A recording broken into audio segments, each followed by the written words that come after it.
Hello dear aspirants, welcome to our channel competitive warriors. যেটা আমি কালকে বলেছিলাম যে প্রতিটা শিফট যে এফসিআই হচ্ছে তার শিফট অ্যানালাইসিস করব। তো 16 তারিখের ফার্স্ট শিফটের অ্যানালাইসিস নিয়ে চলে এসেছি। তো যারা এর পরের শিফট গুলোতে পরীক্ষা দেবে, বিশেষ করে আজকের দিনের থার্ড শিফটে যে পরীক্ষা দেবে এবং কালকের বাকি তিনটে শিফটে কেমন টাইপের কোশ্চেন এসছে, কোথা থেকে জোর দিয়ে কোশ্চেন এসছে, সেগুলো সব নিয়ে আজকে আলোচনা করবো। পুরো ভিডিওটা দেখো। তো ফার্স্টেই আজকের পরীক্ষা যারা দিয়েছো তাদের পরীক্ষা আশা করি ভালো হয়েছে, কারণ কোশ্চেন লেভেল যদি বলা হয়, কোশ্চেন লেভেল খুব ইজি ছিল, ভেরি ইজি কোশ্চেন লেভেল ছিল। অতএব পরীক্ষা যারা দিয়েছো প্রত্যেকেরই ভালো পরীক্ষা হয়েছে, এটাই আশা করি। তো নেক্সট শিফটের জন্য বলছি যে কোশ্চেন লেভেল ইজি হচ্ছে। তো আমরা এরপরে কোশ্চেন ম্যাথ এবং জিএস কোথায় কি ধরনের কোশ্চেন এসছে, কোথা থেকে বেশি কোশ্চেন আসছে, সেটা নিয়েও আস্তে আস্তে আসছি। তো ওভারঅল কোশ্চেন লেভেল ইজি। যদি ম্যাথের ক্ষেত্রে বলি, ম্যাথের কোশ্চেন লেভেলও ভেরি ইজি ছিল, সব ডাইরেক্ট কোশ্চেন ছিল। এবং জিআই, সেই অর্থে জিআই কিছু ছিল না, একটা জিআই ছিল, এটা জানা যাচ্ছে, একটা জিআই ছিল। এবং ম্যাথের কোশ্চেন লেভেল ইজি ছিল। ম্যাথের মধ্যে যেগুলো থেকে বেশি কোশ্চেন এসছে সেটা হচ্ছে অ্যাভারেজ। অ্যাভারেজ থেকে বেশ কিছু কোশ্চেন এসছে, 2 থেকে 3টে কোশ্চেন এসছে। এছাড়াও এসছে এইচসিএফ এলসিএম অর্থাৎ লসাগু গসাগু থেকেও কোশ্চেন এসছে 2-3টে। এবং আরো যে জায়গা থেকে কোশ্চেন এসছে, time and distance, time and distance এবং ইনক্লুডিং ট্রেন, ট্রেন সংক্রান্ত অঙ্ক, সেই থেকেও বেশ কিছু অঙ্ক এসছে। প্রায় 4টের বেশি কোশ্চেন এসছে। টাইম অ্যান্ড ওয়ার্ক থেকেও কিছু কোশ্চেন এসছে। Time and work, time and work থেকেও 1 থেকে 2টো কোশ্চেন এসছে। এবং ages, problems on ages, problems on ages, সেখান থেকেও কোশ্চেন এসছে। 2 থেকে 3টে ম্যাথ এসছে প্রবলেমস অন এজেস থেকে। সিআই অর্থাৎ কম্পাউন্ড ইন্টারেস্ট, সেখান থেকে 2টো কোশ্চেন এসছে। এসআইসিআই মিলিয়েতেও মিশিয়ে একটা কোশ্চেন দিয়েছে। পার্টনারশিপ, পার্টনারশিপ থেকেও কোশ্চেন এসছে। পার্টনারশিপ, পার্টনারশিপ থেকে একটা কোশ্চেন এসছে। Mixture, very very important, ratio প্রপোর্শনের যে মিক্সচার আছে সেই মিক্সচার থেকে কোশ্চেন এসছে প্রায় 3টে মিক্সচার থেকে কোশ্চেন এসছে। পাইপস অ্যান্ড সিস্টার্ন অর্থাৎ নল এবং চৌবাচ্চা, সেটা টাইম অ্যান্ড ওয়ার্কের সঙ্গে সম্পর্ক, একই টাইপের অঙ্ক। তো পাইপস অ্যান্ড সিস্টার্ন অর্থাৎ নল এবং চৌবাচ্চা, সেইখান থেকেও 2 থেকে 3টে অঙ্ক এসছে। মিশ্রণ থেকে 3টে, পার্টনারশিপ থেকে একটা, অর্থাৎ অংশীদারি কারবার যেটা, সেখান থেকে একটা, এবং পাইপস অ্যান্ড সিস্টার্ন বা নল চৌবাচ্চা থেকেও 2-3টে অঙ্ক এসছে। এই মোটামুটি ম্যাথের বাকি কিছু জায়গা থেকে অঙ্ক এসছে, যেটুকু জানা যাচ্ছে তাতে মোটামুটি অ্যারিথমেটিকের পোর্শন থেকে বেশি অঙ্ক এসছে। অ্যালজেব্রা বা মেনসুরেশন এগুলো থেকে অঙ্ক সেভাবে দেয়নি। তো যেটা বলা ছিল সিলেবাসে অ্যারিথমেটিক, তো অ্যারিথমেটিকের উপর ফোকাস করে এসছে এবং অঙ্কের লেভেল যথেষ্ট সহজ, ডাইরেক্ট অঙ্ক এসছে। অতএব যারা আগামী শিফট গুলোতে পরীক্ষা দেবে তাদের ম্যাথ নিয়ে কোনো চিন্তা করার কোনো দরকার নেই। যারা মিনিমাম প্র্যাকটিস করেছে তারা ম্যাথে খুব ভালো স্কোর করবে। হোপফুলি 45+ স্কোর করা খুব ইজি হবে ম্যাথের ক্ষেত্রে। তবে টাইমটা একটা ফ্যাক্টর, যাদের ভালো প্র্যাকটিস আছে তারা টাইমে খুব তাড়াতাড়ি শেষ করতে পারবে। এবার মেইন জায়গায় আছে জিএস অর্থাৎ জেনারেল স্টাডিজ, সেখান থেকে 50 নম্বরের কোশ্চেন ছিল। তো 50 নম্বর কোশ্চেনের মধ্যে তার আগে আরেকটা কথা বলি যে ফার্স্টে এটা বলা দরকার ছিল, ম্যাথ এবং জিএস যেটা আমরা প্রত্যেকে ভাবছিলাম যে আলাদা আলাদা করে দেবে কিনা, কিন্তু সেটা কিন্তু আলাদা করে দেয়নি, অর্থাৎ মিক্সড কোশ্চেন দিয়েছে, ম্যাথ এবং জিএস মিক্সড দিয়েছে, মিশিয়ে দিয়েছে। তার ফলে স্ট্র্যাটেজিক্যালি অনেকের হয়তো একটু সমস্যা হতে পারে, যে কেউ প্র্যাকটিসের সময় ম্যাথ এবং জিকেটা আলাদা আলাদা করে প্র্যাকটিস করে সেই অনুযায়ী টাইমের একটা স্ট্র্যাটেজি বানিয়েছিলে। তো আগামী শিফট গুলোতে যারা পরীক্ষা দিতে যাবে তারা এটা মাথায় নিয়ে যাও, মিক্স টাইপের কোশ্চেন আসছে। অতএব সেইভাবে আমরা কিন্তু সেগ্রিগেট করতে পারবো না যে জিএস এর জন্য এতটা টাইম দেবো, ম্যাথের জন্য এতটা টাইম দেবো, সেইটা আমরা করতে পারবো না। আমাদের কিন্তু পরপর করে যেতে হবে। সেক্ষেত্রে একটা প্রবলেম আছে ওএমআর গোল করার ক্ষেত্রে, যেটা আমি বারবার বলে এসেছি যে ওএমআর গোল একদম শেষে করবে না। একটা সার্টেন নাম্বার অফ কোশ্চেন, 30টা বা 25টা কোশ্চেন করার পরপরই ওএমআর গোল করে নেবে, কারণ টাইম এখানে খুব বড় ফ্যাক্টর। পরে এরকম যেন না হয় তোমরা এক্সামে কোশ্চেন অ্যান্সার করলে বাট সেটা ওএমআর এ রিফ্লেক্ট করাতে পারলে না, that will be blunder. So আমি আবার জিএস পার্টে চলে আসছি। জিএস পার্টে যেখান থেকে বেশি কোশ্চেন এসছে সেটা হচ্ছে হিস্ট্রি। হিস্ট্রি থেকে অনেকগুলো কোশ্চেন টেনেছে। যে যে কোশ্চেন গুলো এসছে আমি একটুখানি বলে দিচ্ছি, মানে যেগুলো আমি জানতে পেরেছি। সেটা হচ্ছে পানিপথের যুদ্ধ, পানিপথের যুদ্ধ, ব্যাটেল অফ পানিপথ কবে হয়েছিল। নেক্সট হচ্ছে পলাশির যুদ্ধ, পলাশির যুদ্ধ কার কার মধ্যে হয়েছিল, পলাশির যুদ্ধ কার কার মধ্যে হয়েছিল। সেইটা একটা এসছে। জাতীয় কংগ্রেস অর্থাৎ আইএনসি, ইন্ডিয়ান ন্যাশনাল কংগ্রেস কবে প্রতিষ্ঠা হয়, কবে প্রতিষ্ঠা হয়, সেই একটা কোশ্চেন এসছে। সিপাহী বিদ্রোহ, সিপাহী মিউটিনি বা সিপাহী বিদ্রোহ, সেই সিপাহী বিদ্রোহ কোথা থেকে শুরু হয়, ব্যারাকপুর অপশনে ছিল, কোথা থেকে শুরু হয়। নেক্সট হচ্ছে কি দিল্লির ফার্স্ট ওমেন রুলার, দিল্লির first women ruler, very very good question. তো দিল্লির ফার্স্ট ওমেন রুলার এসছে। ফাহিয়েন, ফাহিয়েন কার সময় ভারতে এসেছিল, সেই একটা কোশ্চেন এসছে। স্বরাজ ইজ মাই বার্থ রাইট, অর্থাৎ স্বরাজ আমার জন্মগত অধিকার, সেই যে উক্তি, সেই উক্তিটা কার, সেই কোশ্চেনটা এসছে। এবং আরো একটা কোশ্চেন যেটা জানা গেছে সেটা হচ্ছে আলমগীর, আলমগীর কে নামে, আলমগীর নামে কে পরিচিত। ইতিহাস থেকে মোটামুটি এই কোশ্চেন গুলো জানা গেছে। আরো যে সমস্ত কোশ্চেন আমরা জানতে পারবো, আমরা পরবর্তী ভিডিওতে আমরা আরো দিতে থাকবো। ফার্স্ট শিফটের কোশ্চেন ইতিহাস থেকে বেশ কিছু কোশ্চেন ইতিহাস থেকে এসছে। ওভারঅল আমি প্রায় 35টা কোশ্চেন আউট অফ 50, 35টা কোশ্চেন তোমাদেরকে আজকে বলবো যেটা ফার্স্ট শিফটে এসছে।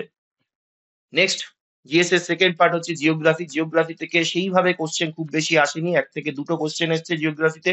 তার মধ্যে যেটা জানা যাচ্ছে সেটা হচ্ছে একটা হচ্ছে দার্জিলিং, দার্জিলিং কি জন্য বিখ্যাত, সেই একটা কোশ্চেন। এবং রানীগঞ্জ, রানীগঞ্জ কি জন্য বিখ্যাত, সেই একটা কোশ্চেন এসছে। দার্জিলিং এবং রানীগঞ্জ কি জন্য বিখ্যাত। জিওগ্রাফি থেকে দুটো কোশ্চেনই জানা গেছে। এরপরে ইকোনমিক্স থেকে সারপ্রাইজিংলি ইকোনমিক্স থেকে কোনো কোশ্চেন আসেনি, যেটুকু জানা যাচ্ছে ইকোনমি থেকে কোনো কোশ্চেন আসেনি। এবং স্ট্যাটিক, যেটা নিয়ে আমাদের খুব একটা ব্যাপার ছিল যে স্ট্যাটিক থেকে হয়তো অনেকগুলো কোশ্চেন দেবে, বিগত বছরগুলোতে যেমন স্ট্যাটিক থেকে একটা অনেকটা কোশ্চেনের পোর্শন টেনেছিল, কিন্তু এবছরে সেইভাবে স্ট্যাটিক থেকে যে বিশাল কিছু কোশ্চেন দিয়েছে তা নয়। দু তিন চারটে কোশ্চেন দিয়েছে স্ট্যাটিস থেকে, তো যেগুলো দিয়েছে কয়েকজন ব্যক্তি, যেটা কোশ্চেনের প্যাটার্ন বোঝা যাচ্ছে তাতে কিছু ব্যক্তি তার ফেমাস কি জন্য সেই ব্যক্তি সেই নাম ধরে ধরে এসছে। যেমন এসছে মেঘনাথ সাহা, মেঘনাথ সাহা এসছে, জগদীশ চন্দ্র বোস এসছে এবং আচার্য প্রফুল্ল চন্দ্র রয়। এরা কি জন্য বিখ্যাত সেই টাইপের কোশ্চেন এসছে। এবং দুখানা ডে এসছে, ইম্পর্টেন্ট ডে, একটা এসছে ডক্টরস ডে, আর একটা হচ্ছে environment day. Very very easy question, environment day. তো এই দুটো দিবস এসছে। মোটামুটি এই 5টা কোশ্চেন আমরা স্ট্যাটিক থেকে পেয়েছি। আরো কিছু কোশ্চেন হয়তো আছে যেগুলো জানা গেছে, তার মধ্যে থেকে আমি বলছি। একটা প্রপোর্শন স্ট্যাটিকে বিশাল কিছু আসেনি। কারেন্ট অ্যাফেয়ার্স, যেটা নিয়েও আমাদের একটা চিন্তা ছিল, কালকে একটা ভিডিও দিয়েছিলাম ইম্পর্টেন্ট কারেন্ট অ্যাফেয়ার্স নিয়ে, বাট সারপ্রাইজিংলি কারেন্ট অ্যাফেয়ার্স থেকে কোশ্চেন তেমন দেয়নি। দুটো কোশ্চেন দিয়েছে, একটা হচ্ছে ব্রিক্স নিয়ে একটা কোশ্চেন দিয়েছে যে, আর সেকেন্ড একটা কোশ্চেন হচ্ছে যে G20 সামিট। G20 সামিটের কোশ্চেনটা একটু কনফিউজিং, অ্যাকচুয়ালি কোশ্চেনটাতে কি বলতে চেয়েছে সেটা পরিষ্কার নয়। G20 সামিট কোথায় হয়েছিল না তার প্রেসিডেন্ট কে ছিল, মানে কোন প্রিসাইড করেছে কে, সেইটা দিয়েছে সেটা পরিষ্কার নয়। ব্রিক্স এর থেকে একটা কোশ্চেন এসেছে, ব্রিক্স কি ধরনের সংস্থা, এই একটা কোশ্চেন এসেছে কারেন্ট অ্যাফেয়ার্স থেকে। এটা স্ট্যাটিকেরও পার্টও বলতে পারো। ডাইরেক্টলি পিওরলি কারেন্ট অ্যাফেয়ার্স থেকে সেরকম ভাবে বলতে গেলে এই একটা কোশ্চেনই পাওয়া গেছে। নেক্সট যে জায়গাটা বলবো সেটা হচ্ছে সব থেকে ইম্পর্টেন্ট, যেগুলো অনেকগুলো কোশ্চেন এখান থেকে টেনেছে, সেটা হচ্ছে পলিটি। পলিটি থেকে দেখা গেছে বহুত কোশ্চেন এসছে। ফার্স্ট যেটা বলবো সেটা হচ্ছে কনস্টিটিউশন থেকে কোশ্চেন এসছে। কনস্টিটিউশন কবে থেকে স্টার্ট হয়েছে, কবে ওপেন হয়েছে, কবে এনাক্ট হয়েছে, সেই রিলেটেড একটা কোশ্চেন এসছে। কবে অ্যাডপ্ট করা হয়েছে বা কবে এনাক্ট হয়েছে সেই রিলেটেড এসছে। রিপাবলিক ডে কবে থেকে পালন করা হয়, রিপাবলিক ডে যে 26শে জানুয়ারি সেটা কবে থেকে পালন করা হয়, কত সাল থেকে, এরকম টাইপের একটা কোশ্চেন এসছে। পঞ্চায়েতি রাজ, খুব ভেরি ভেরি কমন কোশ্চেন। পঞ্চায়েতি রাজ কোন অ্যামেন্ডমেন্ট দ্বারা, কোন অ্যামেন্ডমেন্ট দ্বারা পঞ্চায়েতি রাজ গৃহীত হয়েছে সেইটা এসছে।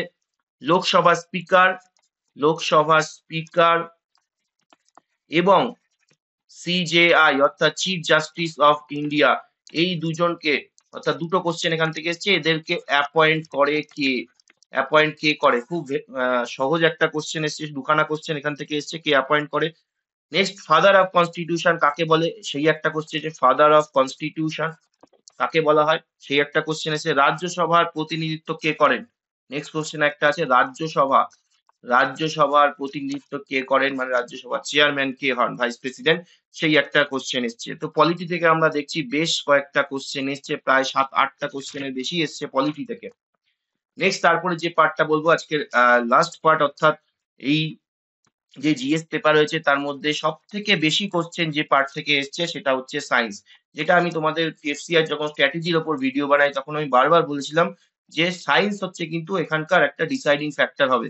সায়েন্স থেকে প্রচুর কোশ্চেন টানবে। তো সায়েন্স থেকে যে কোশ্চেন গুলো এসছে সেগুলো আমরা বলবো। তার মধ্যেও সায়েন্সের মধ্যে যে ফিজিক্স, কেমিস্ট্রি, বায়োলজি আছে তার মধ্যে সবথেকে বেশি জোর হয়েছে বায়োলজির ওপর। ফিজিক্স এবং কেমিস্ট্রি থেকে কম কোশ্চেন এসছে। কেমিস্ট্রি থেকে অলমোস্ট নীল কোশ্চেন সেভাবে আসেনি। তো ফিজিক্স থেকে কেমিস্ট্রি থেকে এসছে ২-৩টে কোশ্চেন এসছে যেমন জলের সংকেত এসছে মানে জলে কি, কি উপাদান থাকে সেই কোশ্চেনটা কেমিস্ট্রি থেকে এসছে। বাট ওভারঅল যদি বলতে হয় আরেকটা কোশ্চেন কেমিস্ট্রিতে এসছে সেটা যদিও পুরোপুরি কেমিস্ট্রির কোশ্চেন বলবো না আমি এনভায়রনমেন্ট এর কোশ্চেন এসছে ২-৩টে। এনভায়রনমেন্ট যেটা সায়েন্সের মধ্যে একটা পার্ট। তো সেখান থেকে আমি পরপর বলছি কোশ্চেন গুলো কি, কি এসছে। তো ফার্স্টেই যেটা বলবো বায়োলজি থেকে যে ভিটামিন সি থেকে একটা কোশ্চেন এসছে ভিটামিন সি। ভিটামিন সি কোথায় সবথেকে বেশি পাওয়া যায়? লেবু অপশনে ছিল, লেবু। নেক্সট হচ্ছে কি দুধে কি থাকে? মিল্ক থেকে একটা কোশ্চেন এসছে দুধে কি থাকে, কি ভিটামিন থাকে এই টাইপের একটা কিছু কোশ্চেন এসছে। নেক্সট আ আরেকটা কোশ্চেন যেটা এসছে সেটা হচ্ছে গাজর, ক্যারট, গাজরে কোন ভিটামিন থাকে সেই একটা কোশ্চেন এসছে। প্লেগ, প্লেগ রোগের জন্য দায়ী কোন প্রাণী? এই একটা কোশ্চেন এসছে প্লেগ রোগের জন্য দায়ী কোন প্রাণী? কোন অ্যানিমেল এর জন্য প্লেগ হয়? নেক্সট কর্নিয়া থেকে একটা কোশ্চেন এসছে চোখে কর্নিয়া, কর্নিয়া কোথায় থাকে? কর্নিয়া কোথায় থাকে? সেই একটা কোশ্চেন এসছে। গাছ, গাছ কিভাবে খাদ্য তৈরি করে? সেই একটা কোশ্চেন এসছে। গাছ কিভাবে খাদ্য তৈরি করে? সেই একটা কোশ্চেন এসছে। এবং কেমিস্ট্রি থেকে যেটা বলছিলাম যে কেমিস্ট্রি থেকে একটা কোশ্চেন আছে জলের উপাদান কি, কি? অর্থাৎ জলে কি, কি থাকে? জল, হাইড্রোজেন এবং অক্সিজেন। এবং এনভায়রনমেন্ট থেকে একটা যেটা কোশ্চেন আছে সেটা হচ্ছে গ্লোবাল ওয়ার্মিং। গ্লোবাল ওয়ার্মিং এর জন্য দায়ী কোন গ্যাস? কার্বন ডাই অক্সাইড অপশনে ছিল। গ্লোবাল ওয়ার্মিং এর জন্য দায়ী কোন গ্যাস? তো সায়েন্স থেকে মোটামুটি এই কোশ্চেন এসছে। আরো কিছু কোশ্চেন আছে যেগুলো আমি জানতে পারিনি। পরে জানতে পারলে নেক্সট শিফটের এনালাইসিস আমি এটা এড করে দেব। তো ওভারঅল যদি বলা যায় সেটা হচ্ছে এই ফার্স্ট শিফটের টোটাল এনালাইসিস করলে বেশ সহজ কোশ্চেন এসছে, ডাইরেক্ট কোশ্চেন এসছে। একমাত্র আনএক্সপেক্টেড যে জায়গাটা সেটা হচ্ছে কারেন্ট অ্যাফেয়ার্স থেকে কোশ্চেন একেবারেই সেইভাবে দেয়নি এবং স্ট্যাটিক পার্ট থেকেও কম্পারেটিভলি কমন কোশ্চেন এসছে। এবার যদি বলি আগামী শিফট গুলোতে দেখো যেহেতু ৬ টা শিফটে পরীক্ষা হচ্ছে নরমালাইজেশন এর চান্সেস নিয়ে এখনো কোনো ক্লারিফিকেশন নেই। ধরে নিচ্ছি নরমালাইজেশন যদি না হয় তাহলে কোশ্চেন এর লেভেল মোটামুটি সেম থাকবে। অর্থাৎ কোশ্চেন এরকম ইজি টাইপের হবে। ম্যাথ বলো, জিএস বলো দুটো পেপারই খুব ইজি হবে এবং কোশ্চেন এর যে স্ট্যান্ডার্ড সেটা একদমই বেসিক এরকম ধরনের কোশ্চেন হবে। তো সেই ক্ষেত্রে যারা ২-১ টা যেটা বলার আমার একটা জায়গা সেটা হচ্ছে এই যে বিখ্যাত ব্যক্তিদের নাম দিয়েছে এবং তাদের আ কি জন্য বিখ্যাত সেই যে পার্টটা দিয়েছে, সেই জায়গাটা একটুখানি তোমাদের পড়তে হবে যে আরো যে সমস্ত বিখ্যাত ব্যক্তি আছে তারা কি জন্য বিখ্যাত সেই টাইপের কোয়েশ্চেন যেহেতু দুটো দিয়েছে পরের শিট গুলোতেও থাকতে পারে। তো এক্ষেত্রে আরো একটা কথা বলা যে এই শিফটে যে ফিজিক্স, কেমিস্ট্রি কম দিয়েছে বা দেয়নি বলে পরের শিফটে থাকবে না এরকম নাও হতে পারে। আরো একটা শিফট দেখলে আমরা বুঝতে পারবো যে কোয়েশ্চেন তবে মোটামুটি আমাদের বলতে পারি যে ওভারঅল কোয়েশ্চেন লেভেল সহজ হবে এবং পরবর্তী শীট গুলোতে মোটামুটি কোশ্চেন এর ট্রেন্ড এরকম বজায় থাকতে পারে। তো পরবর্তী শীট নিয়ে আমরা আবার আলোচনা করব নেক্সট এক্সাম হওয়ার পরে। তো যারা নেক্সট শিফট দেবে তাদের জন্য বেস্ট উইশেস। আবার পরবর্তী ভিডিওতে দেখা হচ্ছে। চলো আজকের জন্য টাটা।